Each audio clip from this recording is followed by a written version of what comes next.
Pemirsa, sektor pariwisata di Bali bisa dikatakan dalam kondisi SOS. Untuk itu diperlukan treatment khusus untuk menangani hal tersebut. Salah satunya rencana pemberian soft loan bagi pelaku usaha pariwisata dan ekonomi kreatif di Bali. Namun pemberian pinjaman lunak ini diharapkan dilakukan secara merata.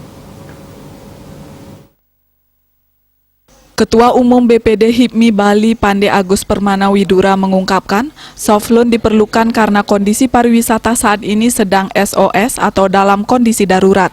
Bahkan ada pelaku usaha yang menjual aset. Bila tidak ada bantuan, maka peluang jual aset pengusaha Bali kian besar dan jangan sampai jadi penonton di negeri sendiri. Ia menyambut positif perjuangan Menteri Pariwisata dan Ekonomi Kreatif Republik Indonesia Sandiaga Salahuddin Uno terkait soft loan bagi pelaku usaha pariwisata di Pulau Dewata yang rencananya senilai 9,9 triliun rupiah dengan menggunakan skema penempatan uang negara di perbankan. Menurut informasi, pinjaman soft loan akan diberikan suku bunga 3% dengan jangka waktu 10 tahun. Terkait informasi tersebut, Pande Agus menyebutkan sebaiknya pemerintah memberikan jangka waktu atau tenornya 10 tahun, namun subsidi bunganya hanya 2 tahun.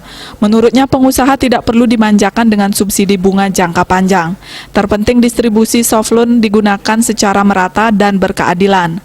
Ia menilai solusi terbaik pendistribusian soft loan adalah memangkas jangka waktu pemberian subsidi bunga. Jika pemerintah membijaksanai subsidi jangka panjang hingga 10 tahun, HIPMI Bali berharap hal itu dilakukan hanya untuk 2 atau 3 tahun pinjaman.